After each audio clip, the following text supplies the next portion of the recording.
One thing about people is there are three types of people in this real estate game. You either got brute, you either have bucks, or you have brains.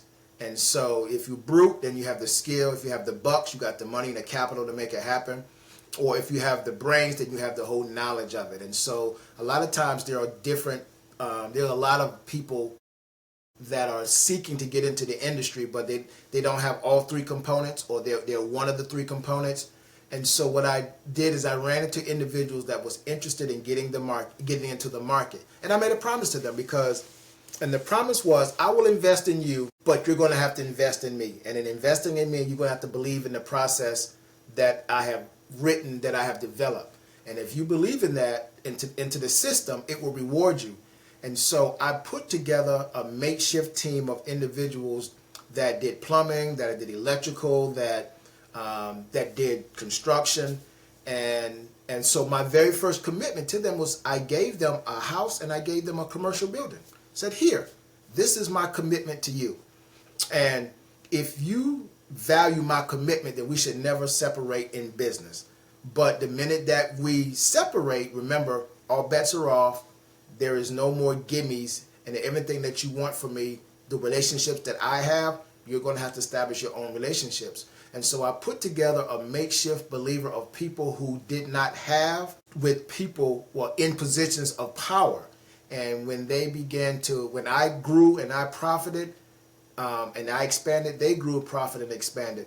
And so it's never a one-man team. You have to do this collectively as a team or as a unit of individuals. And one of the most powerful statements that I say or that I preach is that I would rather have 1% of a billion than have 100% of a million. And so if you just have 1% of a bigger piece of the pie, you will have more than trying to own everything by yourself. And so with my tenants, I put them in a position that they've never been in before. So when I built the house or rehabbed the house, I would tell them, this is a brand new home. You're the very first person that lived in this home.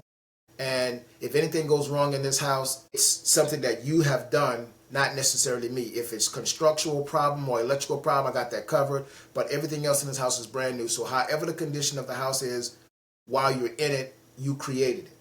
And I'm going to put this rent moderate for you so you don't have to struggle to make the payment each month.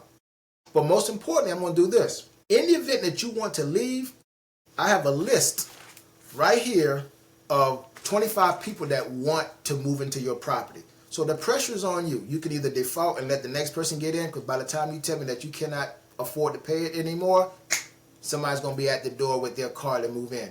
So I don't want you to default. The person that's standing behind you in line wants you to default. And I don't know where else you're going to move to give you a brand new house that the first person lived in it that with this cheap rent.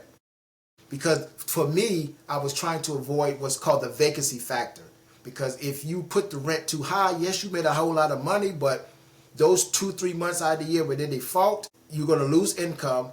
They're not probably going to catch back up. And then you have to go back into the house and renovate it to get it back up to a good standing condition that the previous person left it in.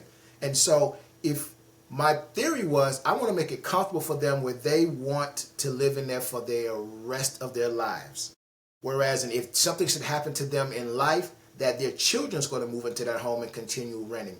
Because I found out in that market that I chose is that people don't like to move, and people want stability. And so if you created a place of stability and affordability, they're going to be loyal to you for life. But most importantly, I also encourage or provide an opportunity for them to make additional income. So if I have a gentleman that cut grass, why not let him cut the grass for you for the other properties? Essentially, the expense is going to be the same. You're either going to pay Mr. John across the town the $45 to cut, or you could pay the $45 to the tenant. It's the same thing.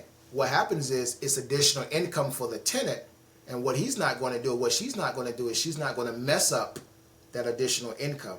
So it creates a sense of loyalty, and in their heart they're going to want to say, I don't want to default and lose out on my blessings because I'm making additional income, and I'm living in a brand new renovated home, and I got a nice place to stay. So the tenant buys in. And so now, instead of me making outbound phone calls saying, hey, Miss Keisha, where is your rent? They'll beat my phone line up saying, hey, Mr. Kevin, what time you coming here to pick up this rent? It's like, it's the 5th and you ain't been here yet. And I'll be like, hey, just hold on to it. I'll be there on Friday. Listen, when I don't show up to get that rent payment, they panic. so it works for that market area.